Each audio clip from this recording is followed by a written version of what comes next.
Miguel está grabando la llamada, entonces ya podemos ir a la cárcel. Sí, no se pueden decir insultos y no se puede mencionar a nadie. Bueno, queridos amigos de Amigos con Historia, estamos en un nuevo episodio en el cual traemos a una persona muy relevante en la historia de las peregrinaciones contemporáneas de el Camino de Santiago. Y creo que el mejor presentador va a ser el peregrino milimétrico Sur de Morán. Yo aquí que os hablo, que siempre le acompaño, Miguel Don Gil. Nos va a hacer una breve presentación para ya darle entrada y aprovechar al máximo esta charla, que no entrevista, porque es una charla entre amigos. Nos va a presentar nada más y nada menos que Antón Pombo. Y Surde, ¿quién es Antón Pombo?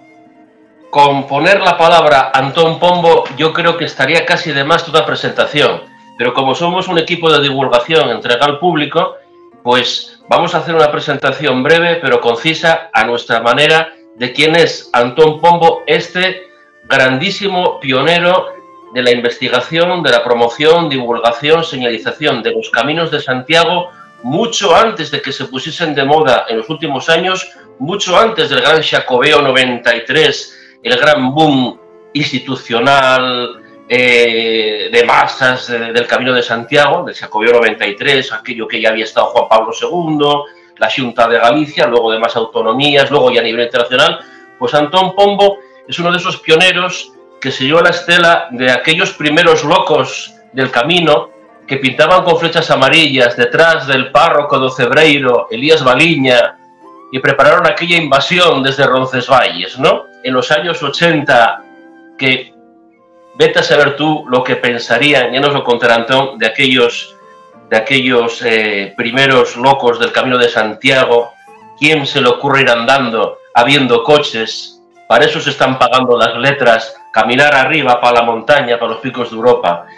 Y fue de esos pioneros, cuando nadie apostaría por esto, ni muchísimo menos, que recogió ese legado de Baliña. Tal vez algunos dicen que Álvaro Cunqueiro ya dejó alguna base sentada de recuperar los caminos históricos de peregrinación y de arriería, etc. Y lo transmitió hasta nuestros días. Además, con un trabajo excelente de conocimiento, de historia, de geografía, de costumbres. Y podemos hacer una presentación también un poco más académica, breve también. Antón Pombo, periodista e historiador. Premio Internacional Aymeric Picaud, uno de los autores del Codex Calistinus. Además hay que decir que historiador de verdad, y digo esto con cierto sentido del humor, porque yo que soy también doctor en historia como él, hay mucha gente que se intitula historiador y son meros difusores, propagandistas o pseudo cuentistas, así que él es doctor en historia. Sí. Estoy acompañado por dos doctores. Eso. En historia, nada más. Estoy cogiendo la chuleta de uno de sus libros, de sus guías, que no traje. Ahora estoy en Barcelona, en Hospitalet, vamos, y me fui. Oye, hay que presentar un poco los libros del autor, aunque sea alguno que encuentre. Me fui esta mañana a la Gran Vía, crucé la calle y en la librería de enfrente me compré El Camino Francés, de Antón Pombo, con Editorial Anaya. Entonces, bueno, esta presentación. Premio Aymeric Picaud por su trabajo de investigación y difusión de los valores jacobeos y protagonista del renacer de la peregrinación desde los años 80 del pasado siglo a través del asociacionismo jacobeo. Ha recorrido en numerosas ocasiones y sigue recorriéndolos cada año sin tregua los caminos de Santiago en España, Francia, Italia y Portugal. Puede decirse que es la máxima autoridad en nuestro país sobre los mismos. Y una frase de presentación ya personal mía: fue la persona que me animó con sus guías en el año 2010, que yo ya había recorrido el camino desde el 93, Primitivo y tramos de otros, a escribir en serio del Camino de Santiago. Los del norte, que son los que tengo más cerca, algo, pero qué buena literatura, qué forma de poner conciso planos, fotos, no solamente hablar del camino, sino también puntualizaciones de su historia, gastronomía, sitios para comer, consejos prácticos, filosofía del caminante, del peregrino, vamos, para premios y repremios. Surde, menos mal que hay un cristal, que si no le das un beso, Se nota que estoy entre amigos, desde luego. así cualquiera. Muchísimas gracias a los dos, Miguel, Xurde, por esta presentación tan bonita, y me siento responsable y culpable de que te haya, en cierto modo, contagiado de la pasión del camino, ¿no? Es algo que me encanta, que la gente descubra el camino y lo ame tanto, lo disfrute tanto como lo estoy disfrutando yo desde que empecé mi primera peregrinación hasta hoy. Que, por cierto, os cuento un detalle. Este año cumplo 40 años de mi primer camino, justo 40. Cuando lo pienso no me lo creo, ¿no? El año 84 fue mi primer camino, cuando conocí a Elías Baliña, que fue una especie de camino un poco contra, bueno, la forma de viajar que teníamos los estudiantes en aquella época, que se buscaban otras cosas. Y entonces, bueno, tres locos se nos ocurrió hacer el Camino de Santiago, que habíamos estudiado ese año en la facultad, Historia Medieval, Arte Medieval. Hombre, el camino, qué curioso, qué aventura, estará pintado, será como era en otra época, a ver qué hay. Bueno, pues fuimos un poco a la buena de Dios, ¿no? Y desde entonces hasta hoy, ya veis, es cuando uno se engancha por algo, sea por amor a una persona, sea por amor a una actividad, una pasión cultural, lo que sea, la naturaleza. Bueno, pues hay personas que somos así, que ya no lo podemos dejar nunca, ¿no? Creo que en el fondo son cosas positivas, evidentemente. Si fueran negativas, pues sería un vicio que habría que dejar, ¿no? Pero el camino creo que nos ha dado sinsabores también, no cabe duda, pues sobre todo sufrimos cuando pasan cosas que no nos gustan en el camino, o una evolución que no nos gusta, pero en general el balance siempre a nivel personal es totalmente positivo. Eso no lo puede dudar nadie. El año 1984. ¿Y exactamente qué os empujó a hacer el camino? ¿Había alguna noticia? ¿Había alguna señalización de Elías Baliña ya? ¿O ibas por carretera? ¿O investigabais caminos antiguos? ¿Cómo fue aquella primera peregrinación? Así un poco en detalle. Pues mira, fue una mezcla entre dos cosas. Por una parte, teníamos la información de lo que había pasado en la Edad Media, porque ese año hemos dado en la facultad, habíamos dado Historia Medieval y Arte Medieval, entonces a mí siempre me gustó muchísimo el románico, el gótico, bueno, los estilos medievales, y el Camino de Santiago como gran fenómeno cultural de una época que, al parecer, alguna noticia decía que se estaba intentando recuperar, pero no teníamos absolutamente ninguna información de que había flechas amarillas, de que había albergues. Fue una auténtica aventura, y esta ha sido la segunda dimensión, ¿no? Realizar una aventura muy, muy típica de esas edades, a la buena de Dios, a ver qué pasa, con muy poco dinero, prácticamente ningún dinero, y ya Dios proveerá, como se hacía en otras épocas, y a ver si nos dejan dormir en algún sitio, y si no, pues dormimos, pues yo qué sé, en el atrio de una ermita, o en un garaje, o en el campo, porque era septiembre y bueno, en general el tiempo no era demasiado malo, no hacía demasiado frío. Fue eso, una mezcla entre curiosidad cultural y aventura. ¿Qué ruta fue en concreto? Pues fíjate, fue el camino francés tal como se entiende hoy, desde Saint-Jean-Pied-de-Port, no desde Roncesvalles, sino que quisimos cruzar el Pirineo, pero también tengo que añadir una cosa, y es que este camino lo hicimos en bicicleta, porque yo, con aquella edad, con 19 años, no se me pasaba por la cabeza, bajo ningún concepto, hacer 800 kilómetros a pie. Bueno, faltaría más en aquella época hacer 800 kilómetros a pie con una mochila. Creo que en general la juventud española de aquella época, estamos hablando de los 80, la época de la movida, de toda esta fiesta que era permanente que teníamos. Entonces, lo que era el senderismo, lo que era el montañismo, en algunas partes de España, bueno, ya estaba empezando, pero aquí en Galicia no se concebía hacer una ruta tan larga con mochila y a pie, ¿no? Entonces, yo que era un forofo de la bicicleta, lo sigo siendo, y me encanta el deporte de la bicicleta, ahora estoy siendo el Giro de Italia todos los días, pues me animé a cargar unas alforjas, primera vez que lo hacía, y con otros dos amigos, desde ya Saint-Jean-Pied-de-Port, allí fuimos en tren hasta Saint-Jean-Pied-de-Port, fue una aventura. Pasar la frontera no era como ahora, no había el espacio Schengen, nos revisaron hasta arriba, porque uno de los tres se llamaba Iñaki. Navarra, que a este pobre lo pararon y lo registraron de arriba abajo a la Guardia Civil. Pero al final, pues empezamos y el primer día fue terrible. Recuerdo que nos cansamos muchísimo cruzando el puerto.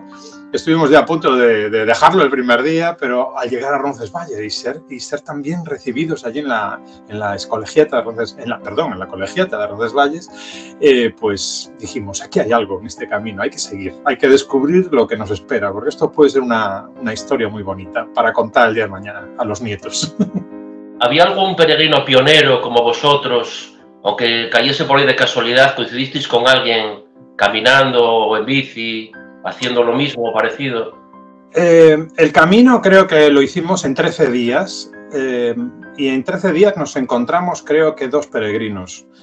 2 peregrinos a pie y luego otro en bicicleta que se unió a nosotros, de hecho venía corriendo detrás para intentar formar grupo porque se aburría solo, que era gallego también, igual que yo, y al final llegamos 4 a Santiago y no había prácticamente nadie. Luego estuve consultando las estadísticas y el año 84 llegó muy poca gente, llegaron no sé si 370 peregrinos en todo el año, o sea que ni un peregrino prácticamente al día, un poco más de un peregrino al día, ¿no? Como defecto de historiador, y es que no lo sé y por eso te lo pregunto a ti, que seguro que lo sabes, ¿desde cuándo se llevan estadísticas de los peregrinos que llegan a Santiago? Porque me imagino que habrá épocas que estén más en la neblina, que igual no se llevaba con tanto rigor las llegadas, recibimientos. ¿Desde cuándo hay documentado registro de peregrinos? Bueno, los registros nunca se han llevado con demasiado rigor hasta prácticamente hasta hace 3 décadas, más o menos.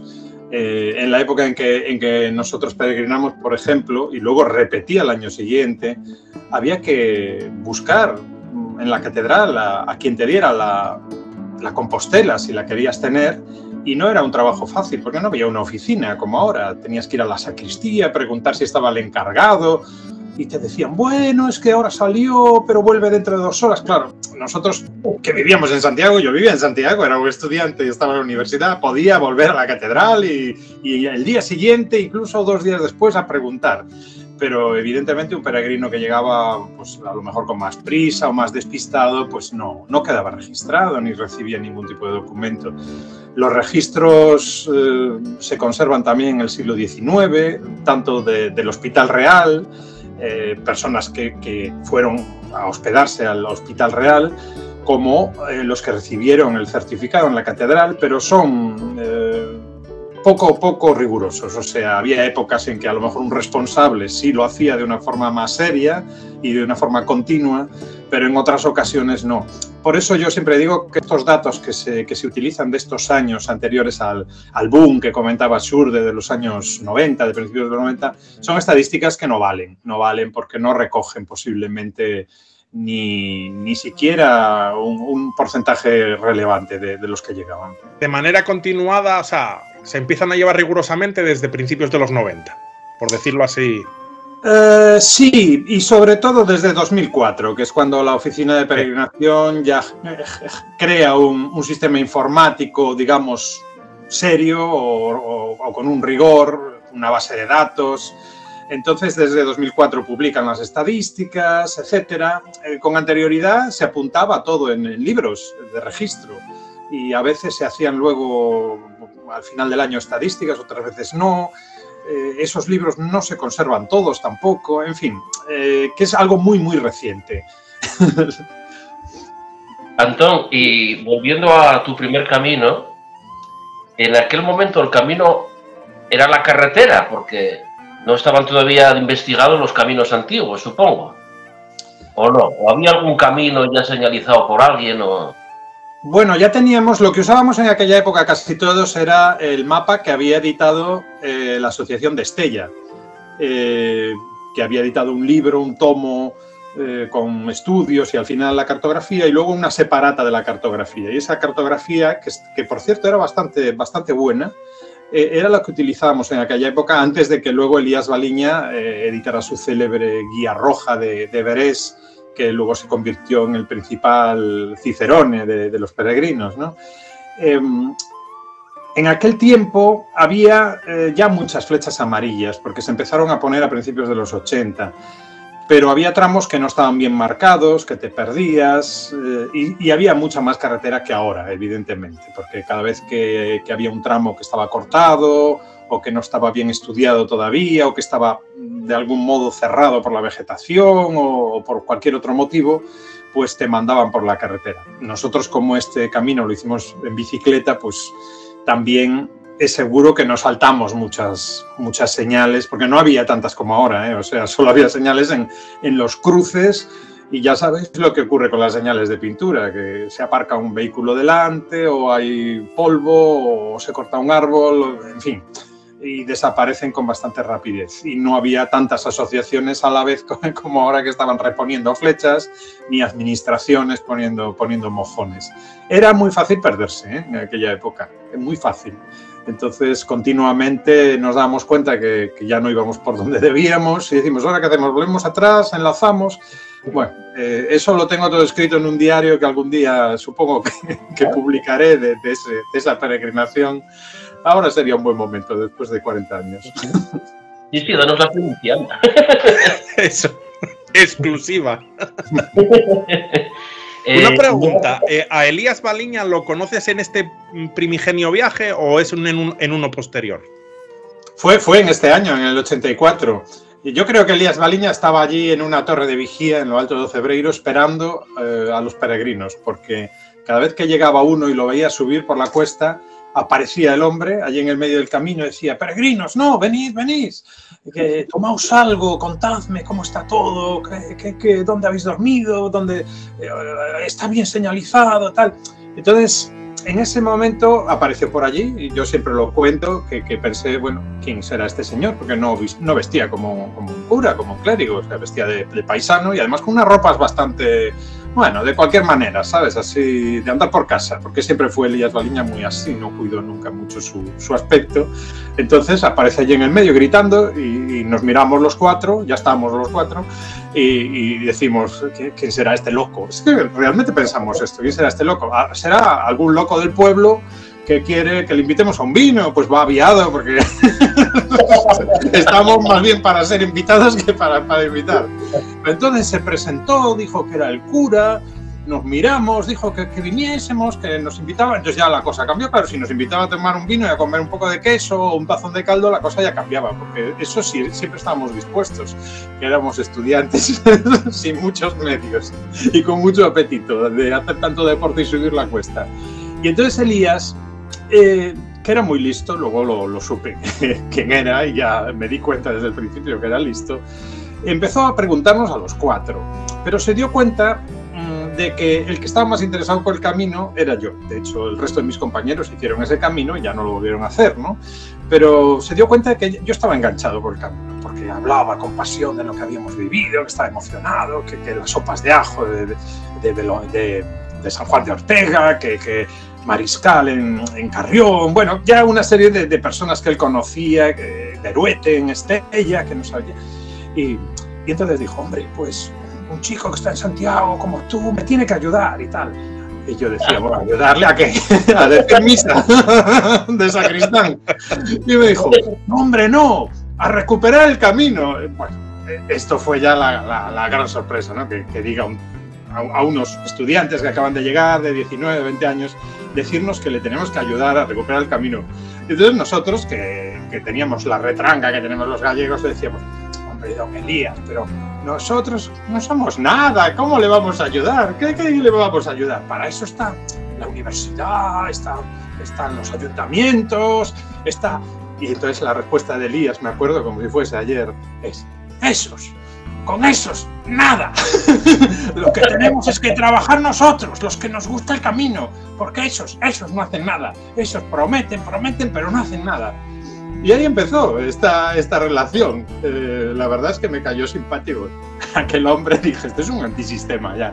Si hubiera vivido años detrás, ya lo veía en las protestas de la Puerta del Sol, ¿no? Y entonces, pues así fue. Dijo que seguiríamos en contacto, que me mandaría el boletín que editaba, que le diera por favor mi dirección. y comenzamos esta relación que acabó luego en la creación de la Asociación Provincial Coruñesa de Amigos del Camino, que no existía. Había la de Lugo solo, que estaba él detrás, y luego se creó la de Coruña en el año 87, o sea, 3 años después de conocer a Elías Baliña, que trabajo costó además. Entonces ahí te enganchaste al camino, ¿no? Con Elías Baliña. Ahí te enganchaste al camino y empezaste a escribir, empezaste a investigar. ¿Cómo fueron esos comienzos? Bueno, los comienzos fueron simplemente hacer el camino, nada más, porque yo ya tenía bastante con hacer la carrera, luego el doctorado, y lo que pude hacer es ayudar a Baliña en algún momento, en pintar algunas flechas, sobre todo por Galicia.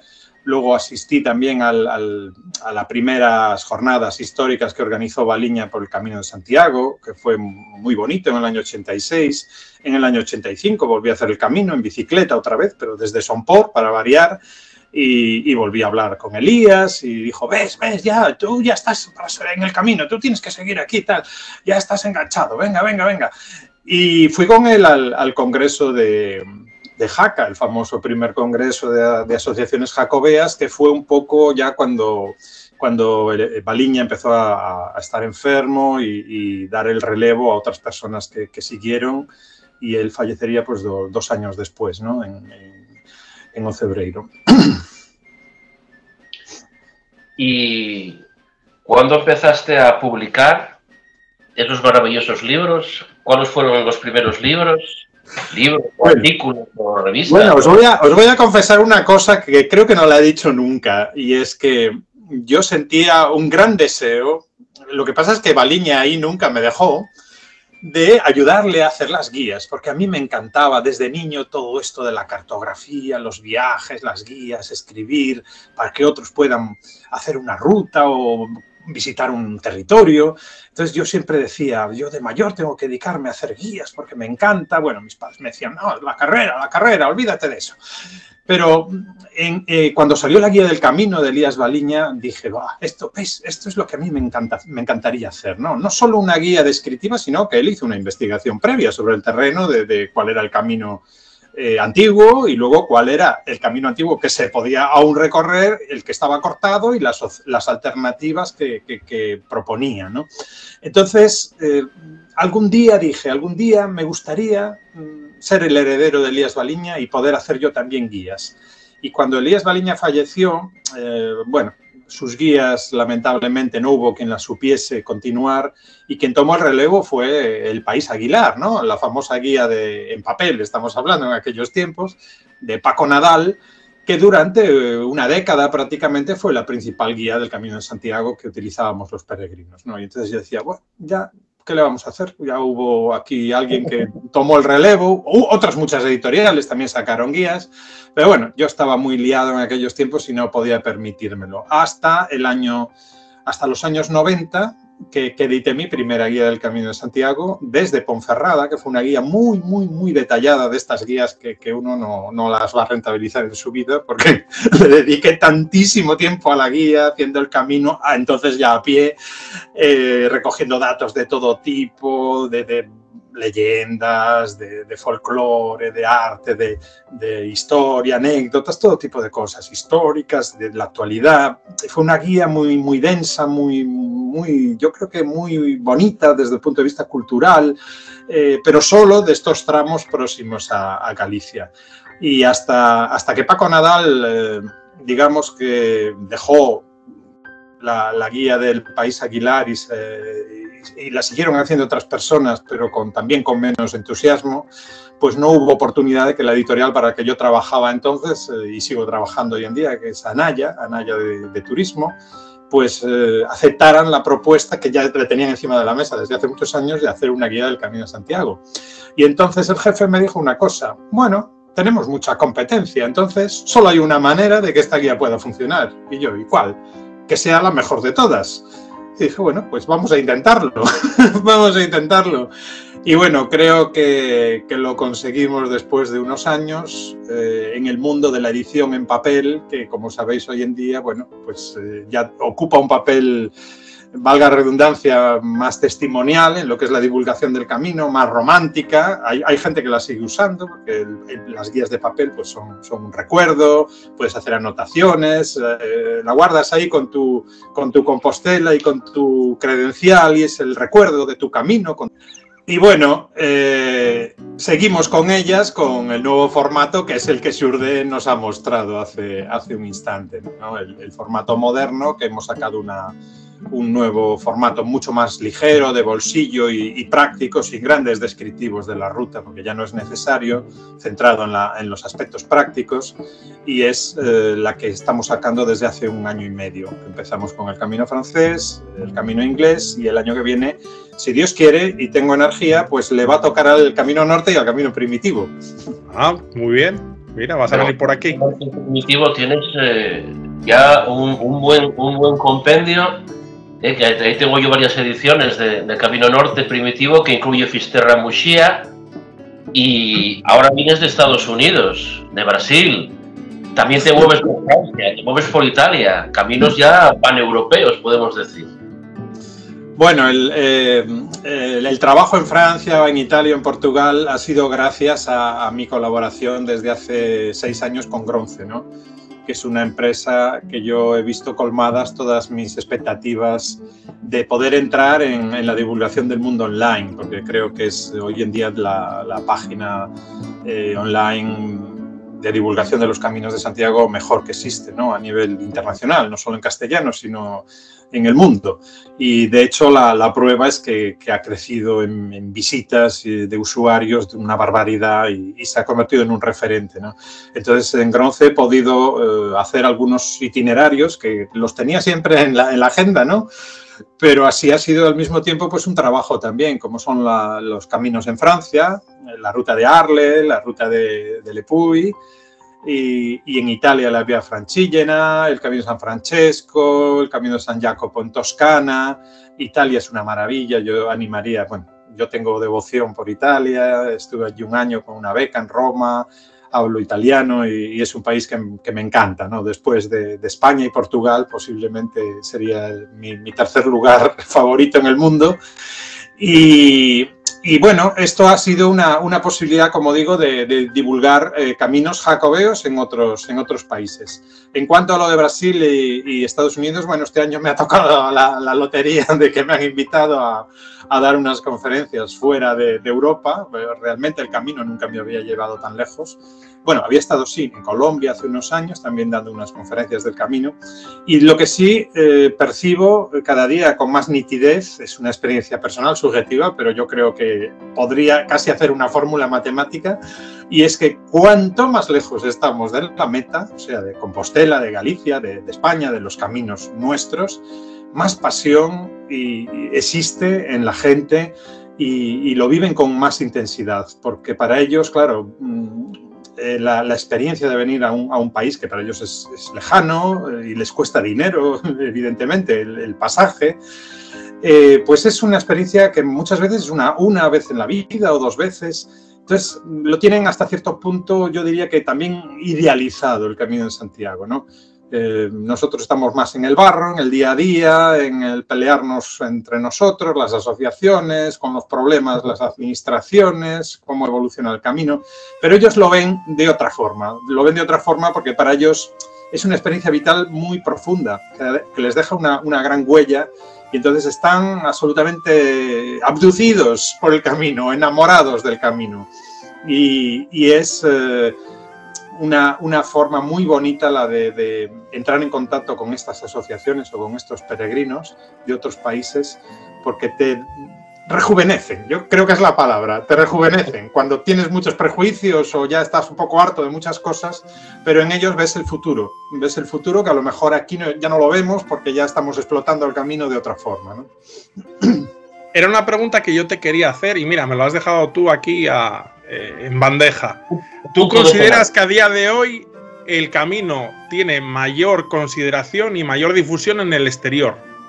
Más desde el exterior que en España, a nivel interno.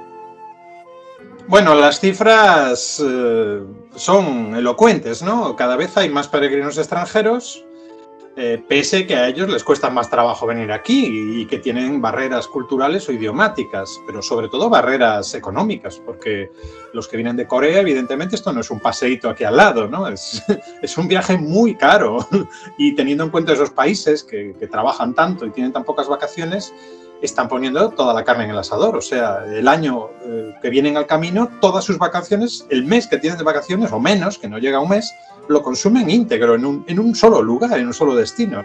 Eso es un síntoma de la importancia que le dan al camino, ¿no?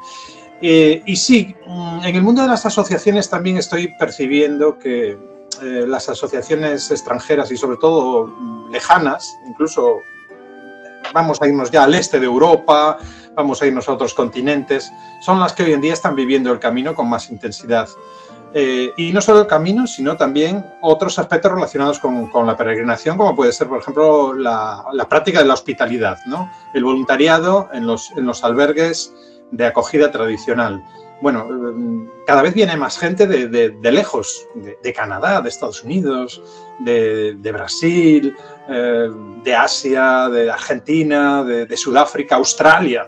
¿A quién le pasaría por la cabeza cuando dice el camino en los años 80 que nos íbamos a encontrar en un albergue con hospitaleros australianos? Pues sería una broma, esto no se lo creería nadie.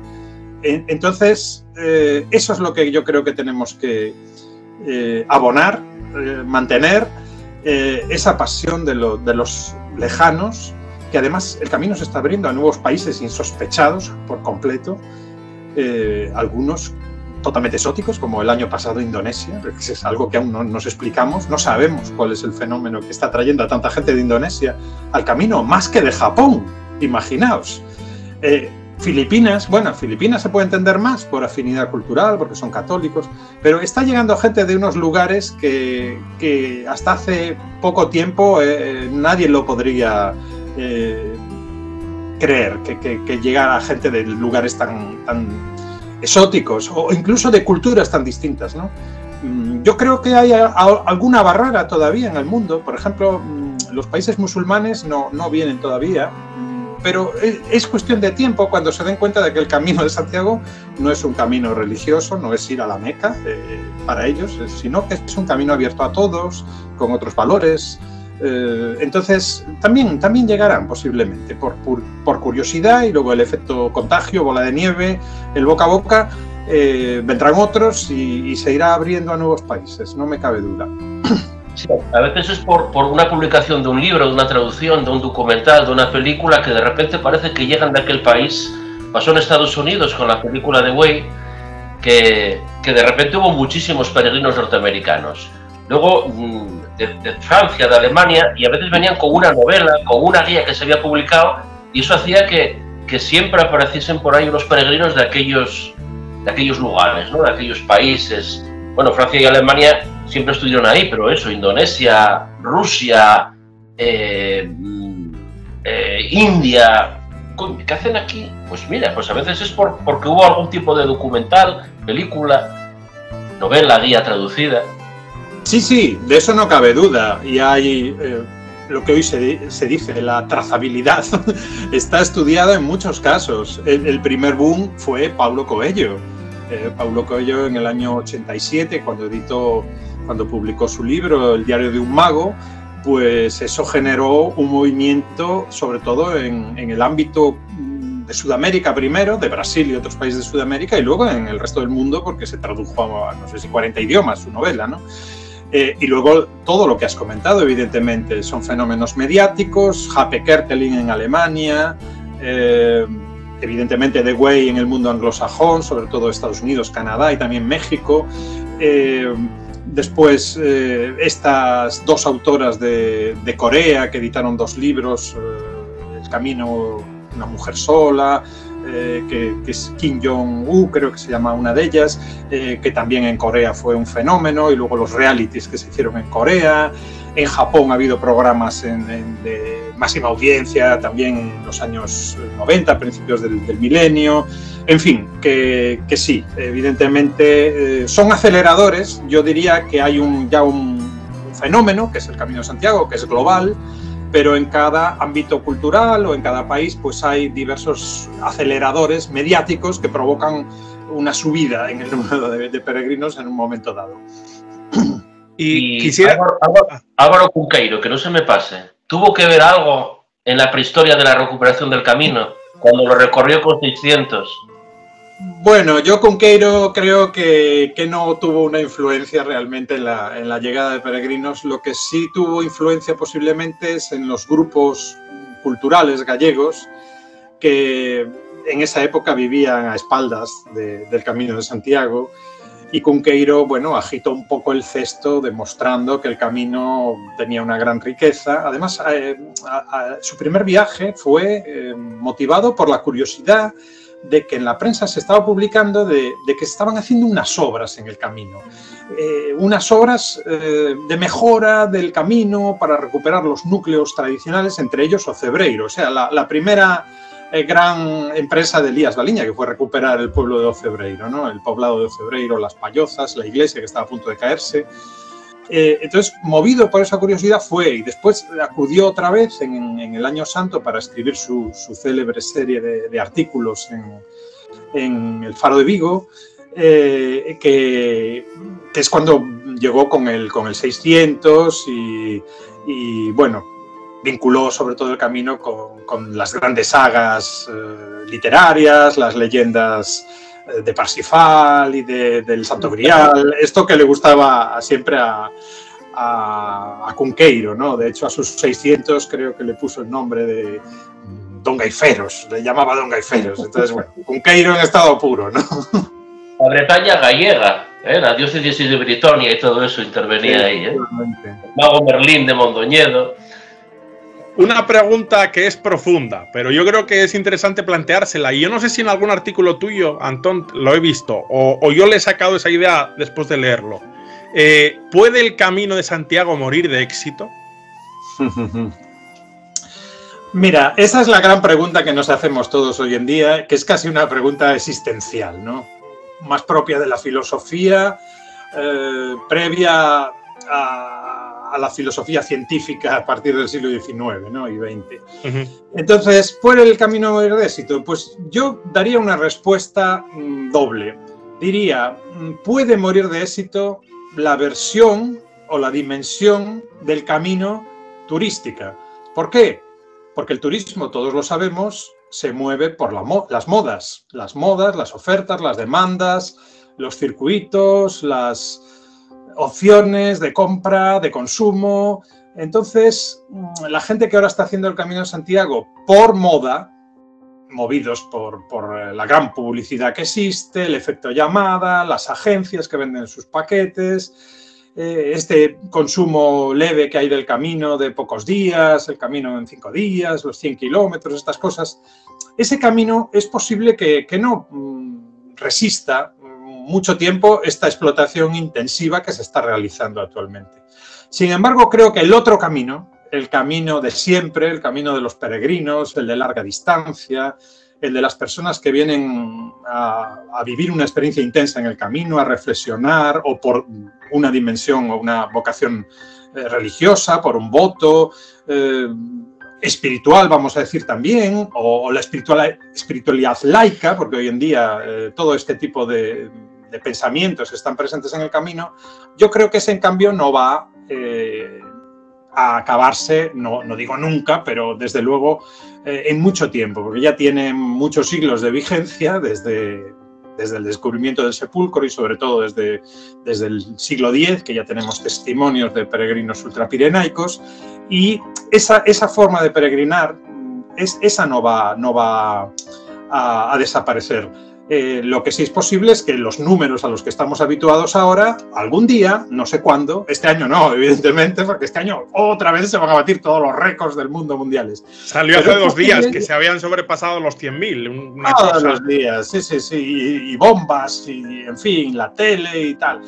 Pero esa forma de peregrinar es posible que sí, que tenga caducidad, porque la competencia es brutal en las rutas de senderismo. En el mundo del Camino de Santiago están aprendiendo todos la receta que aquí ha funcionado, y evidentemente hay caminos que desde el punto de vista patrimonial o paisajístico, pues pueden competir a nivel de igualdad con el Camino de Santiago. Aquí tenemos otras cosas que no tienen por ahora los demás, pero las acabarán copiando, ¿no? Como una estructura de acogida hospitalaria, con voluntarios, etcétera, etcétera. Me encanta lo que dices, Antón, porque yo coincido plenamente contigo y es un debate que tenemos siempre Surde y yo cuando quedamos a comer, etcétera. Y es que hoy en día hay un tema, bueno, yo soy menos civilizado que tú, Surde, y digo lo que quiero. Hay un tema tabú hoy en día que es decir que no todas las formas de hacer el camino valen. Sí, puede ir uno en coche, lo que quiera, pero puede ser turismo, pero el peregrinar tiene un componente espiritual que puede ser laico o religioso. Entonces, si le quitamos esa esencia al camino, no deja de ser una ruta turística. Y es un error, porque es eso lo que se está vendiendo. Pero como los números son los que son, viva, no, todo vale. Bueno, pero es que para peregrinar no es cualquier cosa. Bueno, es mi opinión personal. Ahora me podéis criticar los dos. Pues estoy totalmente de acuerdo contigo y el todo vale se puede aplicar al camino y se puede aplicar en general también al turismo cultural, no solo a la peregrinación.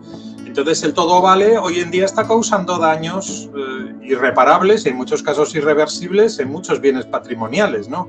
De hecho, es un debate que está abierto en la actualidad, el de los números clausus o reducir, sea como sea, la entrada a ciertos lugares, porque el turismo de masas es peligroso.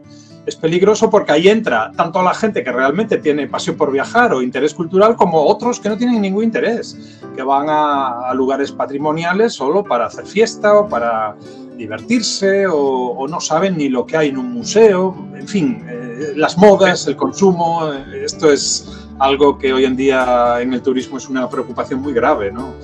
Sí, yo le tengo mucho respeto al turismo cultural, ¿eh? O sea, he hecho mucho tiempo guías para la gente que viaja, bueno, lentamente, que quiere disfrutar de un lugar, conocerlo, con una preparación previa, a veces con la literatura, con el cine, bueno, el viaje global como se entendía en los viejos tiempos. Pero claro, hoy en día las líneas de bajo coste, los traslados rápidos a un sitio a otro, hemos convertido el viajar en un consumo que no deja prácticamente huella, que es una cosa leve, es como la comida rápida, ¿no? Es una cosa realmente triste lo que está ocurriendo, ¿no? Nunca tantos medios hemos tenido para movernos y nunca la gente se ha esforzado menos, o mucha gente, en preparar estos viajes, en disfrutar plenamente de las experiencias, porque si no hay una preparación previa, tanto cultural como de lecturas, como lo que sea, de información, pues no se puede disfrutar de las cosas. El otro día publiqué un artículo y contaba que me encontré 2 personas haciendo el camino el año pasado en Santo Domingo de la Calzada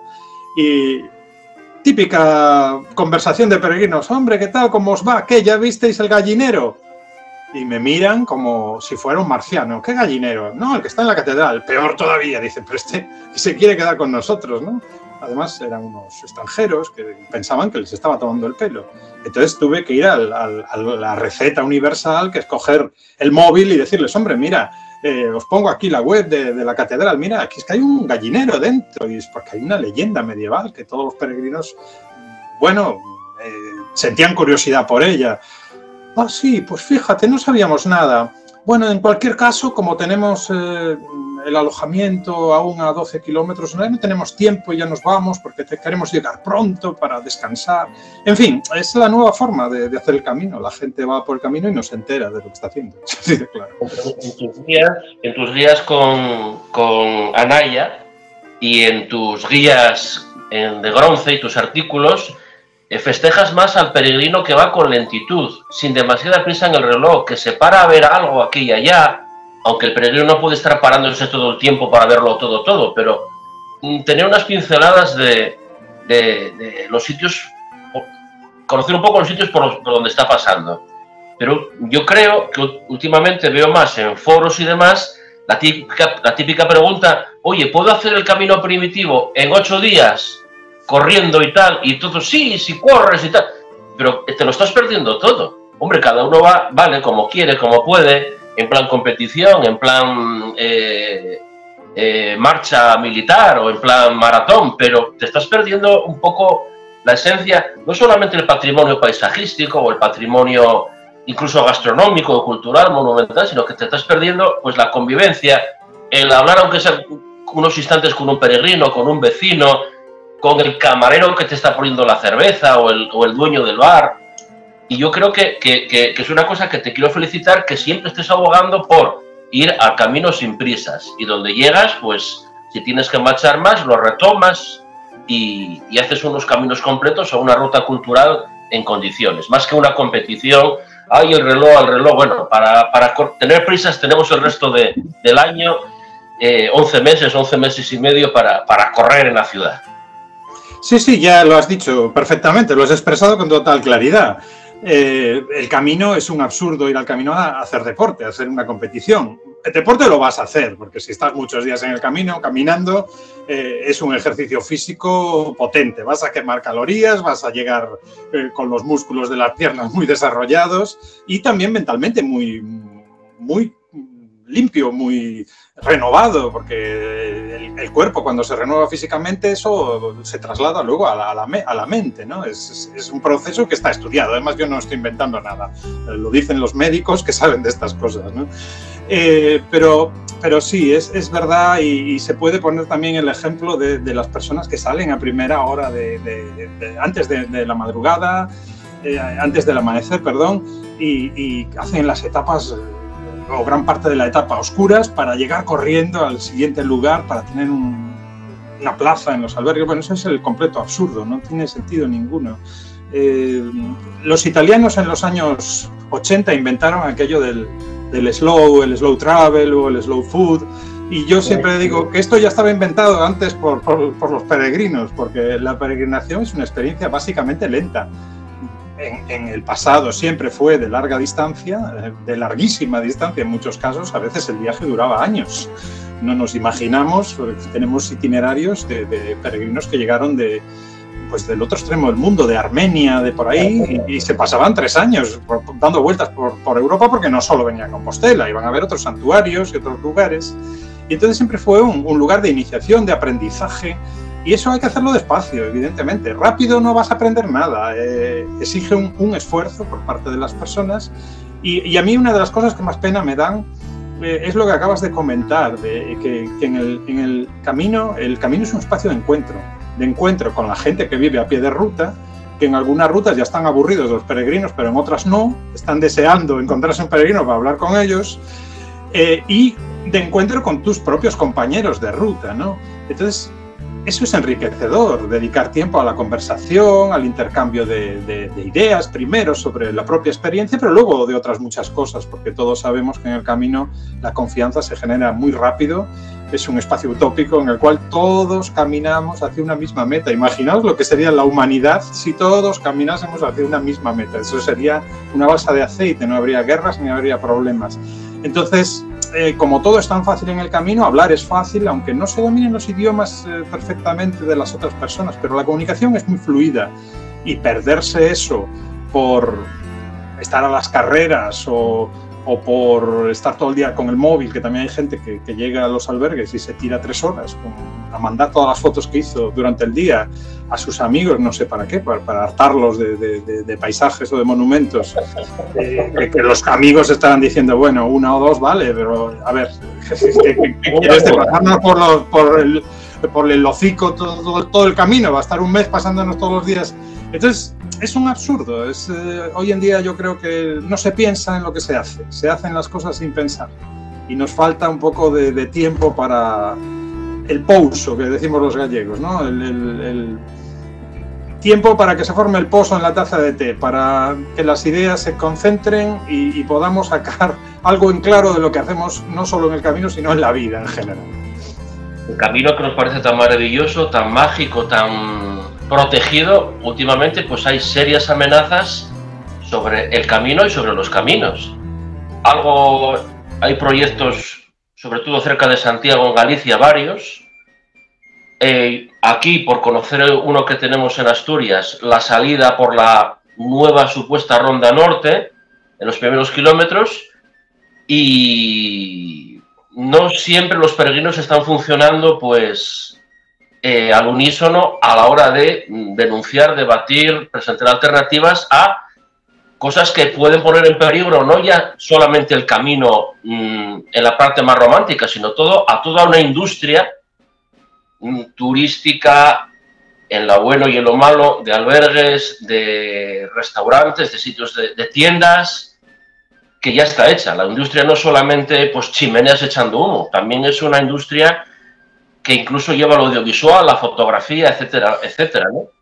Ahí hay como unas sombras, unas amenazas en torno al camino, que escribes de ello varias veces, y a veces también das un toque de atención porque no todo el asociacionismo jacobita está funcionando bien en ese aspecto. Bueno, el panorama actual a veces es un poco desolador porque los políticos que gestionan las administraciones siempre se llenan la boca con el Camino de Santiago, que nos une a Europa, qué tal, el turismo, pero luego a la hora de la verdad el camino ocupa una posición poco importante en los planes estratégicos de desarrollo de un país o de una comunidad autónoma o del territorio, ¿no? O de la ordenación del territorio, ¿no? Comentabas pues casos que son realmente aberrantes, como pretender instalar una macroindustria gigantesca que tiene la extensión para que se vea un poco lo que va a ser, ¿no? Lo que se pretende hacer. La extensión de toda la ciudad de Santiago de Compostela, la misma extensión, que son 370 hectáreas, al lado del camino, a unos 2 kilómetros del camino, lo que va a tener un impacto enorme, ya no solo desde el punto de vista visual o de la contaminación, sino de transformación del territorio, porque se van a plantar muchísimos eucaliptos para alimentar a esa pastera, esa fábrica que va a producir celulosa. Lo sabéis perfectamente en Asturias con la celulosa de Navia, nosotros lo sabemos con la de Ence. La empresa va a buscar la materia prima lo más cerca posible y va a hacer todo lo posible para que haya eucalipto a montones en los alrededores. Eso cambia por completo el paisaje, lo vuelve monótono, aumenta el riesgo de incendios, pero el problema mayor incluso es el cambio de la estructura productiva, como decías ahora mismo, ¿no? Que ya está funcionando una maquinaria, el camino genera muchísima riqueza, porque no estamos hablando solo de los albergues, de los hoteles, de las pensiones, estamos también hablando de los restaurantes, de las tiendas, los supermercados, los taxistas, los fisioterapeutas, panadería, las tiendas de bicicleta, panaderías, todo un montón. Y ya, si extendemos más, los proveedores de todos estos, que son pues los talleres que reparan coches, los agricultores que producen para que esos restaurantes funcionen, en fin, un enorme sector que está detrás y alrededor del camino funcionando perfectamente, pero es una maquinaria engrasada que ya funciona desde hace años y de repente metes una industria primaria que pertenece a un modelo de otra época, además gigantesca, va a ser la celulosa más grande de Europa. Entonces, eso va a transformar completamente el territorio y la estructura social y económica del territorio. Y evidentemente va a ser un palo para el camino francés, porque a mí me consta, después de haberlo vivido, sobre todo en Estados Unidos, en Canadá y en otros países, que el peregrino de hoy en día, este peregrino de última generación, con una cultura media alta, con un poder adquisitivo también medio alto, una de las primeras cosas que pregunta y que pide, porque para él es fundamental para hacer un camino, es la ecología, la preservación del medio. O sea, no hará un camino, y si lo hace una vez y no vuelve, que esté lleno de fábricas, que haya contaminación, porque para eso ya está el país donde vive él, que normalmente son lugares urbanos, ¿no? Entonces la gente quiere escapar de eso y quiere ir, no voy a decir al paraíso, pero sí a un espacio medianamente bien conservado, rural, que haya sectores productivos, evidentemente, agricultura, ganadería, sector forestal, pero que sea un espacio amable, agradable, en el que él pueda disfrutar de la experiencia. Entonces, un camino francés sometido a esta presión por parte de una industria, pues posiblemente pronto va a ceder el relevo a otros itinerarios, ¿eh? Entonces, que no jueguen con fuego, sobre todo el sector debería de estar muy atento a lo que les quieren meter ahí, ¿no? ¿Y las asociaciones? Bueno, las asociaciones ya sabemos lo que ha ocurrido, ¿no? Esto es un fenómeno humano que ha ocurrido siempre a lo largo de los tiempos, y es que organizaciones, colectivos, asociaciones que en un principio se mueven por ideales, trabajan desinteresadamente, practican la filantropía, el altruismo, la colaboración, con el paso de los años se van volviendo más rancias, se van aburguesando, generando estructuras de poder, de querer figurar, se derivan los principales objetivos a otras cosas accesorias, como pueden ser viajecitos, reuniones, publicaciones, exposiciones, libros, comidas, fiestas. Entonces, claro, para todo ese tinglado que van montando y van generando, necesitan dinero. ¿Y quién les da el dinero a las asociaciones? Pues el dinero se lo dan los políticos, se lo dan las administraciones, el poder, y el poder a cambio les pide una pleitesía, que es que cuando hay algún problema dentro del campo que ellos trabajan, que es el Camino de Santiago, pues que sean suavecitos o que se estén calladitos y no molesten demasiado, ¿no? Entonces hoy en día estamos asistiendo a un vergonzoso espectáculo que además, por este motivo que acabamos de comentar de la fábrica que se quiere poner entre Palas de Rey y Melide, al lado del Camino francés, bueno, pues una parte del movimiento jacobeo, de las asociaciones jacobeas, ha claudicado y se ha, pues no sé si se puede expresarla con estas palabras tan duras, pero en cierto modo se ha vendido a quien les paga, ¿no? Entonces han ido allí a hacer un paripé, a decir que esta fábrica puede ser una oportunidad, que bueno, que el impacto puede ser incluso bueno para el camino si se hacen unas obras, unas medidas correctoras. Evidentemente la fábrica, que sabe mucho de estas cosas, la empresa, que es portuguesa, es una multinacional, pues ha sacado corriendo un comunicado diciendo que los amigos del camino apoyan la fábrica, ¿no? Entonces, el trabajo que llevamos haciendo muchos grupos del camino desde hace mucho tiempo, lo han tirado por la borda en un día, porque al final la gente va a pensar que las asociaciones de peregrinos apoyamos esta empresa por ese titular que ha salido. Y ahora vamos a tener que hacer una nueva campaña pedagógica para deslindar el campo del movimiento asociativo del Camino de Santiago y decir, bueno, no somos todos iguales, aquí hay una serie de señores que funcionan de una manera y otros funcionamos de otra muy distinta, y además nos caracterizamos por ser independientes y por llevar años defendiendo el patrimonio jacobeo con innumerables muestras al respecto, ¿no? Porque no es un caso puntual sino que estamos luchando por proteger el Camino de Santiago y sobre todo los caminos que son patrimonio mundial de la UNESCO, pues desde hace mucho tiempo, ¿no? De todo tipo de agresiones, sean asfaltados, sean polígonos industriales, parques eólicos, embalses, autovías, en fin, múltiples agresiones que sufre el camino, que en algunos casos son quizás inevitables y hay que aminorar el impacto, y en otras sí que son evitables y hay que buscar alternativas, ¿no? Algunas batallas han ganado, por cierto. El parque solar de la zona de Valdizarbe, de Puente de la Reina, de Unate, del Alto del Perdón, ese macro parque solar que se quería hacer ahí, bueno, pues se ha retirado del proyecto porque se ha considerado que no era apropiado. La mina de Touro, el polígono de Opino, son cuestiones que por ahora se han parado también, otras se han perdido y evidentemente esta de la fábrica pues va a ser una larga batalla porque el impacto va a ser brutal en el Camino de Santiago. Por hablar de otro caso, por hablar de uno cercano a Santiago, ¿no? El del Castro Lupario, ¿no? Sí, el del Castro Lupario lo conozco muy bien porque es un tema que pasó por la Comisión de Patrimonio de la Xunta de Galicia, que estoy allí de miembro asesor. Y bueno, ahí había un problema porque cuando hay un tendido eléctrico aéreo y pasa por un bien patrimonial como el camino, siempre se le obliga a soterrar los tendidos, en este caso, ¿no? Eléctricos de alta tensión. Pero en esta ocasión era peor el remedio que la enfermedad, porque claro, pasaba al lado del Castro Lupario, que es un gran yacimiento prehistórico, un castro prerromano, que no se sabe hasta dónde llega, además, porque se conocen las murallas, pero siempre había poblados fuera de las murallas, o sea, eran más extensos de lo que parecen en el perfil del terreno, y entonces se dijo, aquí no se puede pasar bajo tierra porque vamos a destruir vestigios arqueológicos al abrir las zanjas, etcétera, y la única solución es pasarlo por encima. Lo que pasa es que había otra solución, que era desviar la línea y dar un rodeo, no solo al Castro Lupario, sino a la aldea, una aldea tradicional muy bien conservada que hay allí al lado también, ¿no? En Queira de Castro. Al final, bueno, se optó por no gastar más dinero y y seguir el diseño inicial de la empresa, porque si no, pues dicen que les costaría mucho más y tal.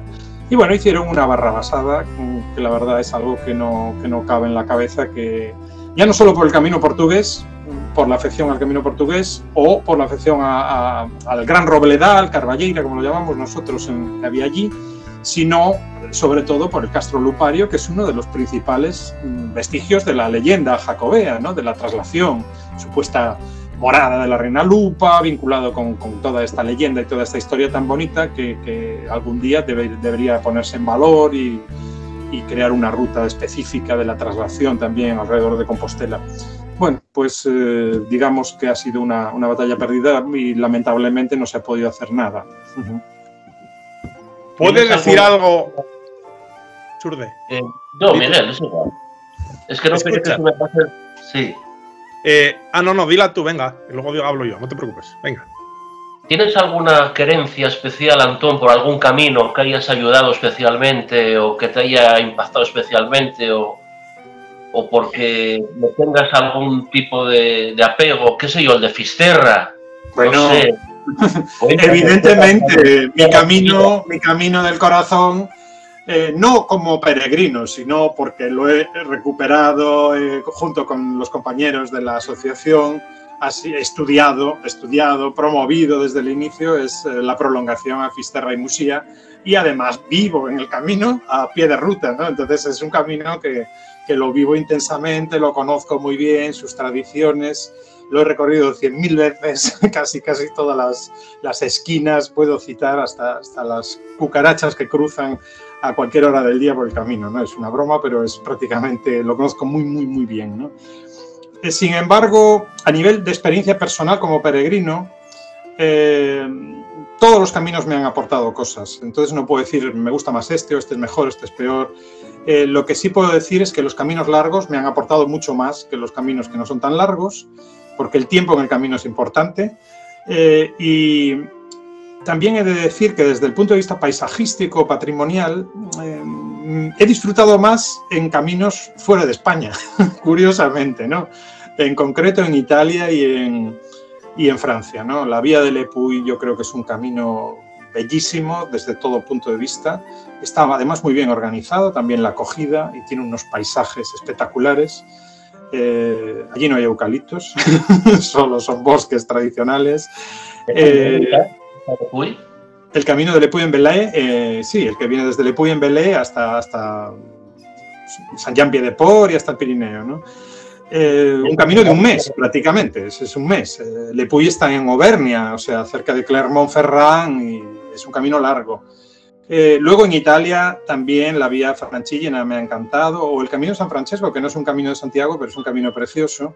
Y desde luego en España el gran camino para los amantes del arte, yo siempre digo que es el camino francés. Es un camino repleto de joyas artísticas, sobre todo medievales, ¿no? De otros estilos también, pero de la Edad Media.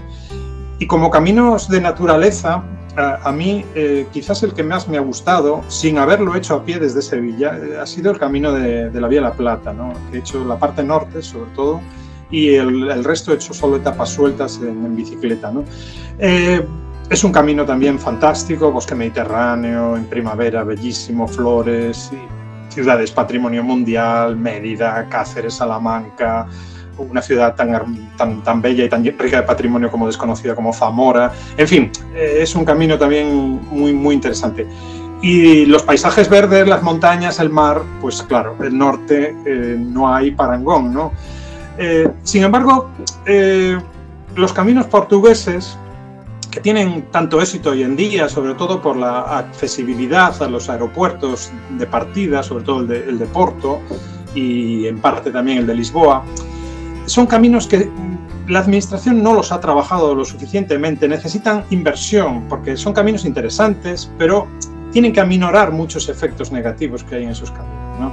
Que no ha ocurrido como aquí, que han hecho tantas sendas paralelas, tantos caminos con árboles, áreas de descanso, se han dispuesto fuentes, miradores, bueno, todo esto que vemos, sobre todo en el camino francés, que ya lleva muchos años de trabajo, no lo vemos todavía en Portugal, y es una pena porque están, digamos, aprovechando el recurso sin haber invertido excesivamente en él, ¿no? Bueno, por otra parte, Portugal es un país muy acogedor, es muy grato hacer el camino portugués también, es un país más económico que España. Y bueno, y juntar la experiencia de recorrer Portugal y luego Galicia, cualquiera de los caminos que entran aquí, pues también es muy interesante. Yo creo que no hay ningún camino que uno pueda decir que le decepcionó, porque todos los caminos tienen algo. El camino inglés, que es muy cortito y se acaba nada, 5 días ya terminaste desde Ferrol, desde Coruña ya ni digamos, menos, 2 días y medio, 3 días ya acabaste. También tiene sus valores, en fin, todos los caminos tienen algo, y los menos conocidos obviamente también, ¿no? El camino del Salvador, o el camino del Baztán, u otras rutas, el camino catalán, que tuvo tanta importancia históricamente y hoy en día lo recorre poca gente, el del Ebro, que también lo hice hace años, me pareció espectacular, en fin, no hay ni uno que pueda decir este camino no vale la pena, ¿no? Ninguno. La pregunta que te iba a hacer era si el Camino de Santiago, no sé si solo el camino francés o todo en general, eso no lo sé, me lo puedes decir tú mejor, está protegido y está reconocido como Patrimonio Inmaterial de la Humanidad. ¿Puede la UNESCO ayudar a mediar o a intervenir cuando hay transgresiones, como en el caso de lo que hablamos antes de industrias o de querer alterar trazados, o no puede hacer nada? Bueno, la UNESCO no es que no pueda, es que no se mete normalmente en estos asuntos, salvo que el atentado o la agresión sea gravísimo. De hecho, los pocos bienes patrimoniales de la UNESCO que se han puesto en la lista roja o en peligro ha sido porque la cosa era gordísima. El atentado que se estaba realizando era gravísimo, ¿no? Pues como volar los budas en Afganistán. Evidentemente eso salió de la lista porque se lo han cargado, el bien patrimonial, ¿no? Y otros parecidos que ha habido en Alemania o en otros sitios, ¿no? En el camino, los hechos puntuales y pequeñas agresiones, algunas no tan pequeñas, que se van haciendo, además si las juntamos todas ya es una serie considerable, pues los caminos que están declarados por la UNESCO, que son los caminos del norte y el camino francés por ahora, quien habla suele ser ICOMOS, ¿no? Que es el instituto que asesora a la UNESCO para la protección de los bienes patrimoniales, materiales o inmateriales, y a veces ICOMOS sí se moja y hace unos informes bastante duros, ¿no? Recuerdo en algún caso que ICOMOS sí elevó a la UNESCO, bueno, como una especie de amenaza a la administración que permite hacer ciertas cosas, que puede haber un riesgo quizás de que se ponga algún día el camino en la lista roja, ¿no? Como hace Hispania Nostra también, ¿no? Que sobre todo que te pongan en la lista roja es una vergüenza para el país, ¿no? Es una auténtica vergüenza. Quedas a la altura del betún porque tú no estás protegiendo tu patrimonio. Tanto querer que te declaren bienes patrimonio de la UNESCO para que vengan los turistas y tal, y luego tú esos bienes no los proteges. Claro, el problema gordo que hay, y esto no hay manera de hacérselo entender a nadie, por más que lo intentamos, y es que el Camino de Santiago tiene categoría legal de protección como BIC, o sea, bien de interés cultural, que es exactamente la misma protección que tiene una catedral, la Catedral de León, la Catedral de Santiago, la Catedral de Burgos, o tiene un castillo, o tiene un museo. Lo que pasa es que el camino, como es un bien lineal muy largo, bueno, sí, es BIC, pero ¿qué entendemos por BIC? Bueno, los monumentos que están en el camino, claro, pero no se dan cuenta de que el propio camino físico, la propia vía y el paisaje circundante es parte del BIC, porque el BIC no se entiende hoy como un elemento aislado, sino dentro de un contexto. Y un camino tiene un entorno, y el entorno es el paisaje que se ve desde el camino. Entonces, si esto lo entendemos muy bien en la naturaleza, cuando declaramos un espacio protegido, hay un área de máxima protección, por ejemplo, Muniellos, en vuestro parque en Asturias, pero luego hay un área alrededor que rodea eso que también está protegido, porque no se puede entender solo lo más interesante, sino el entorno. Y esto no hay manera de que se entienda en el Camino de Santiago. Por ejemplo, esta fábrica de la que hablábamos antes, a nadie absolutamente se le ocurriría ponerla a 3 kilómetros o 2,5 de la Catedral de Santiago, ¿verdad? Pues ponerla a 2,5 del camino es igual. ¿Por qué tan BIC es el camino a su paso por Palas de Rey y Melide? Desde el punto de vista jurídico estoy hablando. Como la catedral es el mismo nivel de protección. es un BIC, todos son BICs, no hay BICs de primera o BICs de segunda, son todos con la misma categoría. Entonces, bueno, la UNESCO también hace política y, salvo, como decía al principio, la cosa sea una catástrofe, pues no se suele meter en estos temas porque, en fin, a los países no les gusta tampoco y siempre me imagino que habrá diplomacia por el medio y estas cosas, ¿no? Es un gran contraste, ¿no? Por un lado queremos que se nos reconozca nuestro camino de Santiago, el de aquí, de allá, otro camino por aquí, una variante, otra variante, pero luego cuando llega la hora de que eso esté protegido, ¡ay! Ya molesta. No, es que no puedes poner aquí, construir cualquier cosa o hacer cualquier cosa. ¡Uy! Ya no molesta un poco ese camino ahí. Ya, ¡uy! Entonces, eso como un contraste. Por una parte lo queremos defender, divulgar, que nos lo declaren camino oficial, y por otra, cuando quieres construir un polígono o pasar una autovía o tal, ya ese camino molesta. Hay que desviarlo, hay que poner una zanja, un puente o lo que sea. Así es la vida. Resumiendo mucho, pues todos queremos los derechos y nadie quiere las obligaciones, y punto. Hay pues, a veces una proliferación de caminos, dices en algún momento. Prácticamente todos los caminos antiguos tenían algún trasiego de todo, de arrieros, de peregrinos, pero puede haber una vez, recuerdo que escribiste, si todo es camino de Santiago, al final nada es camino de Santiago. Sí, ya hace años, cuando se empezaron a recuperar los caminos en Francia, un medievalista francés, muy erudito, escribió que había que tener cuidado con la recuperación de los caminos porque podríamos acabar recuperando todas las vías medievales del país, porque, como bien acabas de decir, los peregrinos acababan convergiendo en los principales ejes viarios que conducían a España y a Compostela, pero se movían por todas partes, porque vivían en determinados lugares y para acceder allí pues iban por ramales, variantes. Luego los caminos no han sido fijos a lo largo de la historia, han cambiado, han evolucionado. Primero estuvo de moda uno, el Somport, antes otro, Paso de Pirineos, después Roncesvalles. Incluso, que esto no se suele decir, pero luego decae Roncesvalles y la gente va por Irún y por el túnel de San Adrián. Y en el siglo XVI, XVII, la gente usa más el camino llamado de invierno, mal llamado de invierno, que el paso por Ocebreiro, y en ciertos momentos hubo un gran número de personas que hacían el camino catalán porque desembarcaban, sobre todo italianos y del sur de Francia, pues en el puerto de Barcelona. En fin, los caminos están en constante evolución, pero lo que no puede ser es porque un peregrino que murió en un sitio o pasó por allí o escribió un diario y no hubo más, pues que se pretenda sobre ese peregrino o sobre unos datos muy débiles construir un camino, ¿no? Lo que pasa es que hoy en día es una gran pobreza de ideas, porque parece que no se sabe promocionar un itinerario a no ser con la vitola de la flecha amarilla y del Camino de Santiago. Entonces todo el mundo quiere subirse al carro del éxito y la única forma parece ser que tu camino también sea Camino de Santiago. Entonces hemos llegado ya a un nivel que estamos en el esperpento. En Galicia hay ahora en estos momentos 32 caminos intentando ser oficializados por la administración, cosa que no va a ocurrir, ¿no? De los cuales 32 hay algunos que rozan el absurdo. Lo más curioso es que detrás de ellos están supuestos historiadores que han retorcido la documentación hasta el infinito para intentar demostrar lo indemostrable, ¿no? Otros caminos ya parten de la base de que son un producto turístico que le ponen un nombre original, Vía Céltica, a Orixe, el Camino de Torres en Portugal, etcétera, para subirse a este carro del éxito.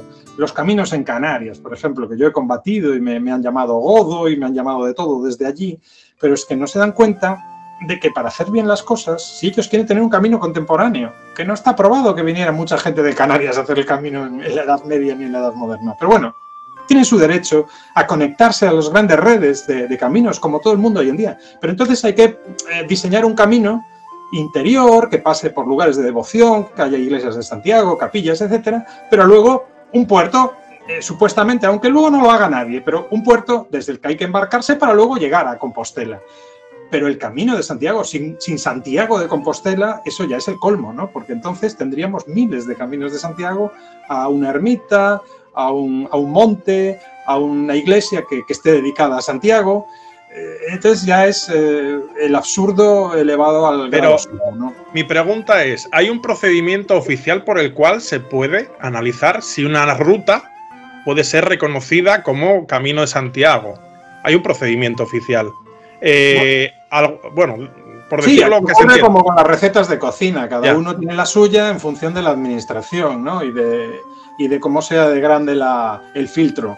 Entonces, ¿y qué requisitos tiene que tener un tramo o una ruta para poder ser reconocida oficialmente Camino? Bueno, para ser reconocido oficialmente hasta ahora lo que funcionaba era que hubiese una presión importante por parte de los ayuntamientos, de los alcaldes, de las fuerzas vivas o de alguna asociación que tirase del carro. Sin embargo, yo más que declarar un camino oficial, lo que sí creo que sería importante, porque si no perdemos la perspectiva de lo que es el Camino de Santiago como ruta de peregrinación, es la certificación histórica, o sea, la legitimidad científica, vamos a llamarlo científica. Y esto ya está establecido hace años. José Antonio de la Riera no se cansa de divulgar por todos los lugares a los que va, que ya en los años 90 se editó por parte de los expertos jacobeos, del primer grupo de expertos, los Robert Ples, Paolo Cauchy, Klaus Herbes, todo este grupo inicial del Camino de Santiago, cuáles eran los requisitos desde el punto de vista histórico para que un camino pudiera ser considerado como tal Camino de Santiago. Y son una lista de cosas que hay que cumplir. Es como si uno quiere cumplir algo para entrar en una sociedad, ¿no? Una serie de requisitos. Requisitos que no son caprichosos, sino que son científicos. Y estos requisitos, muchos de los caminos que hay hoy en día, de segunda y tercera generación, no los cumplen. Y sobre todo uno de ellos, que es el más importante para mí, y es que esas circunstancias que se solicitan como Camino de Santiago hayan perdurado mínimamente en el tiempo. O sea, que el camino no haya sido un fenómeno de un momento de la historia, de 50 años o de 100 años, sino que haya sido un camino que haya tenido peregrinos a lo largo de varios siglos, ¿no? Si aplicamos eso, muy pocos caminos lo cumplirían, ¿eh? De hecho, incluso varios de los que están reconocidos hoy en día oficialmente no lo cumplirían, tanto en Galicia como fuera de Galicia, ¿eh? Antón, volviendo bueno, tendremos que poner aquí una línea de aludidos. Quien se considera aludido es bienvenido. ¿Cuántos libros tienes publicados? Ya hemos hablado de papel, ya de internet no. ¿Cuántos libros habrá en este momento? Yo no hablo de ediciones tampoco, porque son de rutas jacobeas, pues si te digo, de internet, en los caminos. Surde, si te digo la verdad, no lo sé. No lo sé porque no llevo la cuenta. Unos cuantos, tengo muchas guías, sobre todo guías de turismo, guías del camino. Del camino tendré a lo mejor unas 20 guías, sin contar ediciones, simplemente la primera de cada título. Y luego libros, algunos de historia, algunos libros de carácter más científico, artículos, etcétera. Pero no llevo mucho la cuenta, no sé, 30, 35, por ahí, no sé. Muy activo en conferencias. Sí, el mundo de la divulgación me encanta. Porque entras en contacto con el público, por supuesto, conferencias presenciales, no online, como se hacía en la pandemia. Y es algo que me gusta mucho, porque además tengo, facilidad para hablar en público y bastante memoria cortoplacista. O sea, que me puedo chapar una conferencia y no usar ningún papel e improvisar y contar anécdotas. Me gusta mucho la divulgación. Es una dimensión de mi pasión por el camino que hasta ahora no había trabajado tanto y que realmente es apasionante.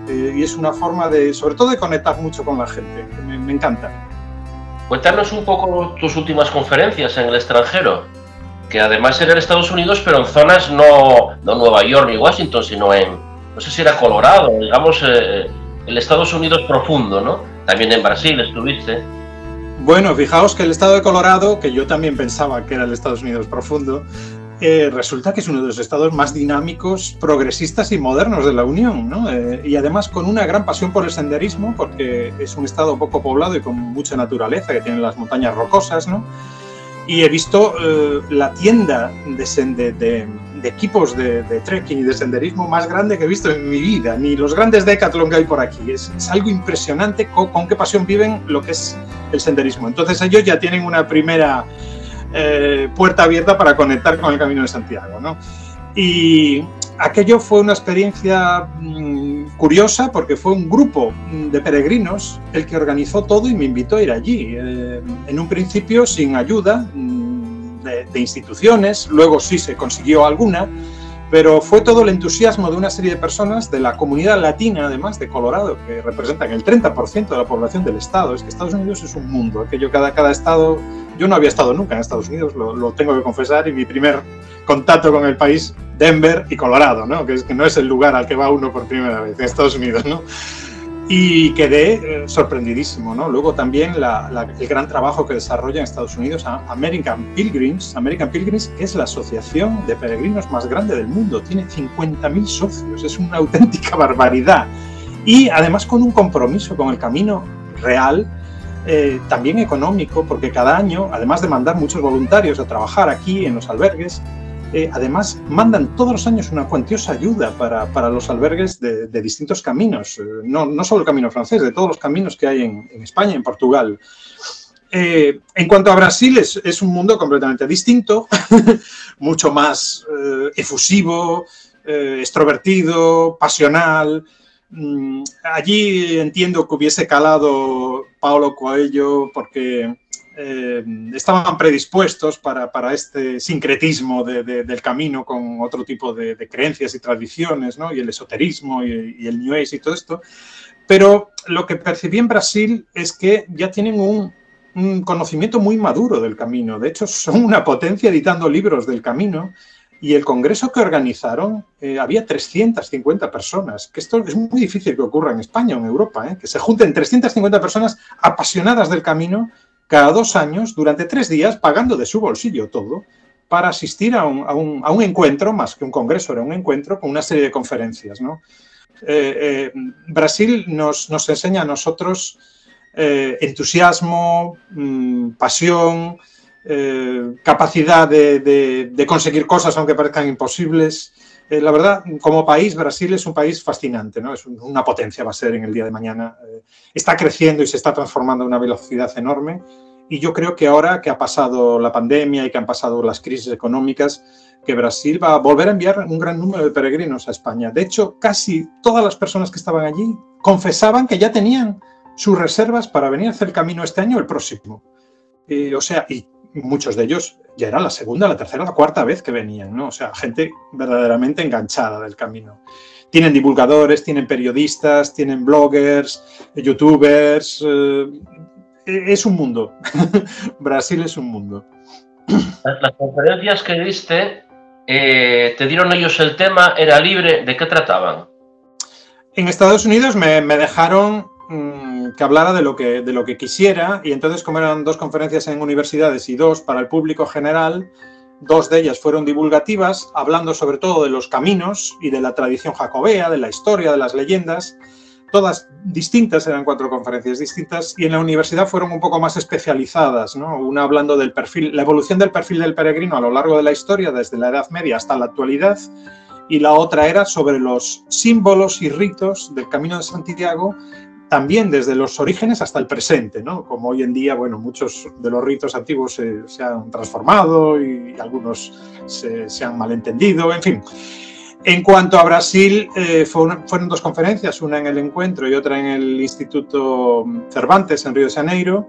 La segunda fue una mesa redonda hablando de la actualidad del camino, que dio lugar a muchísimas preguntas y además muy bien dirigidas. La gente que estaba allí estaba muy enterada de lo que pasa en el camino, tenían mucha información. Y la del Encuentro fue una de las conferencias más bonitas que se pueden dar, porque fue hablar de Elías Baliña, de su obra, de la relación que tuve con él, pero sobre todo de su obra, de su legado y también de las contradicciones que tuvo que vivir a lo largo de su proyecto, ¿no? de recuperar el Camino de Santiago. ¿Estas conferencias están disponibles para ver por ahí en YouTube o en algún lugar o no están difundidas? Las que has dado en Brasil y en Estados Unidos. Las de Estados Unidos, creo que 2 de ellas se grabaron las de las universidades, pero no sé por dónde andan, sinceramente. Me desentendí un poco el tema, a mí no me las mandaron. Y la de Brasil, del Encuentro Nacional, eso sí que creo que pinchando en la web de ENAP, que es Encuentro Nacional de Peregrinos de Brasil, número 11, creo que está grabado todo, tanto la que di yo como las que dieron mis compañeros, José Antonio de la Riera, Manuel Garrido y Artur Filipe dos Santos, un profesor portugués, que fuimos los 4 que asistimos invitados desde España y desde Portugal. Surde, yo creo que le tenemos que ir a dejar a Antón descansar, llevamos hora y media casi. Sí, solamente una pregunta y media. Si tú eres el de las preguntas, me tienes a mí aquí callado. Tira, anda, pero luego tengo que hacer yo una. Como ya me lo temía, ya cené antes, ¿eh? Eres precavido. Así que no os preocupéis por mí. Preocupaos por vosotros. Antón, tú vives a pie de camino, de uno de los caminos. ¿Tienes algún proyecto local tuyo o colaboración con alguien? Si nos lo quieres contar, si lo tienes, si... Bueno, lo que es mi implicación como promotor o como empresario o haciendo cosas en el camino, yo creo que ahora ya lo he dejado un poco aparcado. Tuve un pequeñito hotel en mi pueblo, que el 50% de los clientes eran peregrinos. Y claro, desde un punto de vista romántico uno idealiza la experiencia y efectivamente al principio fue muy bonito porque venían los peregrinos, te contaban su vida.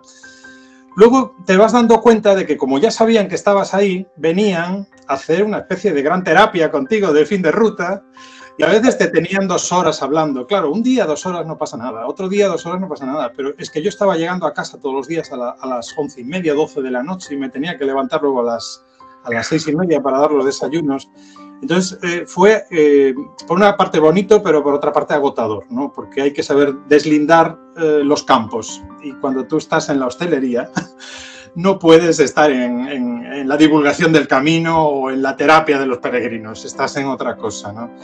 Y ahora, digamos que proyectos a nivel local, yo sigo trabajando con los caminos. Ahora, por ejemplo, he estado trabajando mucho con el camino de la Ría de Muros-Noia, que es un camino que tiene tanta verosimilitud histórica como pueda tener el camino inglés o el camino portugués de la costa. O sea, funcionó durante una época concreta y luego dejó de funcionar. Pero me parece un camino que puede ser muy interesante para gente que no tiene tiempo, porque es un camino corto, como el camino inglés, muy bonito también, porque va por la ría y luego sube por unos bosques espectaculares hasta Santiago. Y bueno, sería un camino del mismo estilo que el camino inglés, también con la proyección del desembarco marítimo. Entonces he hecho una guía, estoy trabajando con ellos en los proyectos que están desarrollando y sobre todo les estoy intentando transmitir una idea.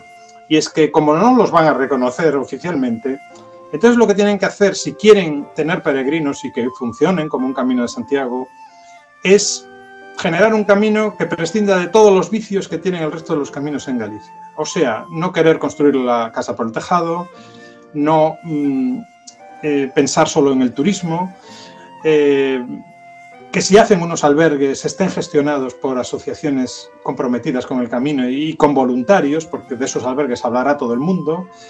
En fin, que no se hagan grandes autopistas en el camino ni grandes obras, sino mantenimiento de las sendas existentes para que se pueda pasar y punto. Ese tipo de cosas que en otros caminos no se ha sabido hacer o porque se ha optado por otro modelo, ¿no? Y sí tenemos más proyectos, pero algunos no los puedo contar todavía porque son... La primicia. Sí, porque incluso algunos dependen de concursos y cosas públicas que estamos pendientes de si salen o no salen. Pero yo, el 85% de lo que hago está relacionado en mi vida con el Camino de Santiago.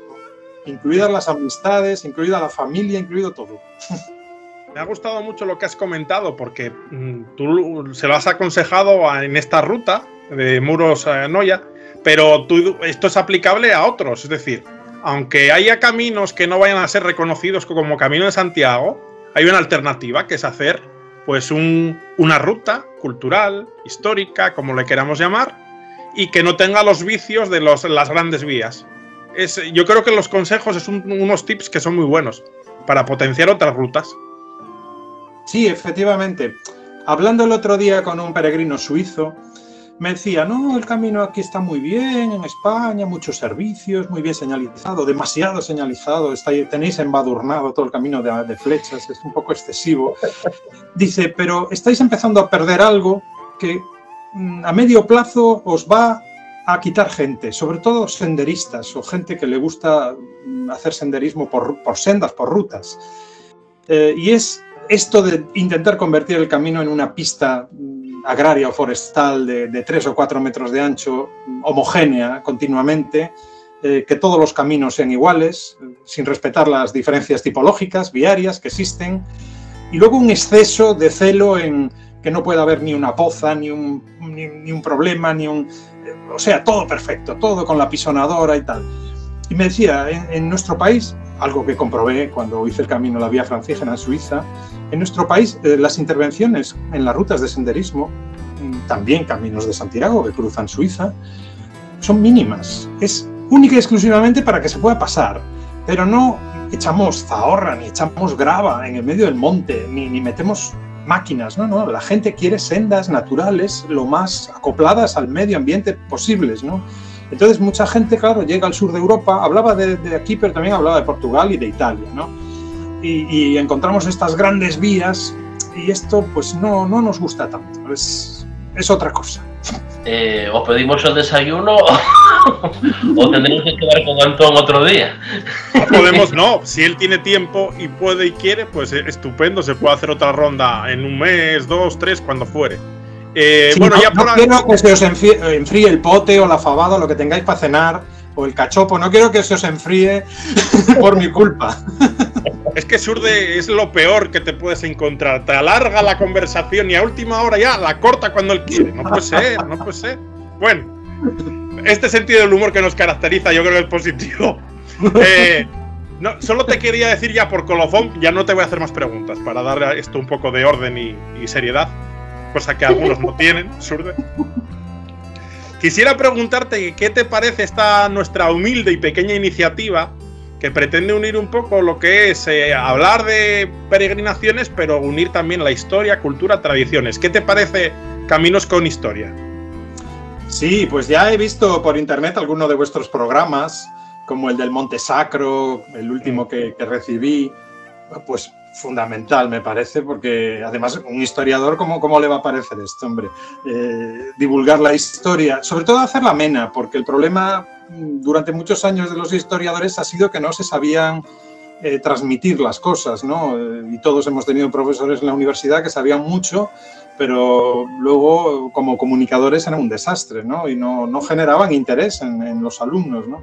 Entonces yo creo que la historia bien divulgada es muy entretenida. Es casi como la dimensión literaria de la historia es bonita, porque ¿qué hizo la humanidad a lo largo de los tiempos hasta que se inventó la radio, la televisión y hoy en día los móviles? Pues sentarse por las tardes alrededor de una lareira, de una mesa, a contar historias, y muchas historias eran historias de la historia, o sea, leyendas, tradiciones. Yo creo que es una forma nueva de llegar a mucha gente que no lee, que no tiene interés por las cosas, y en cambio desde el punto de vista de la escucha, del modo audiovisual, pues es mucho más fácil. Y la prueba es que seguro que tenéis enganchada gente a vuestros vídeos que le gusta la historia, pero en este formato, y en otro no. Entonces, todo lo que sea divulgar la historia es generar una sociedad y una población más culta y más sensibilizada luego para defender las cosas. Pues muchas gracias, Antón. Yo, por mi parte, creo que nos podemos despedir. Igual en un futuro te volvemos a traer, si se puede, y si no, no pasa nada. Te agradecemos mucho tu tiempo y que nos respondiste muy rápido para coordinar este encuentro. Y nos podemos despedir de todos nuestros seguidores, invitaros a que si tenéis algún tipo de pregunta o comentario al respecto de lo que hemos hablado, nos la podéis hacer llegar por correo electrónico o a través de comentarios en el canal. Y sin más, nos despedimos de todos vosotros en otros caminos, en otras historias, pero siempre caminando juntos. Así que un saludo a todos. Buen camino. Buen camino. Yo sigo con Antón, pero vía lectura. Sigo con Surde, llevas comisión en la guía.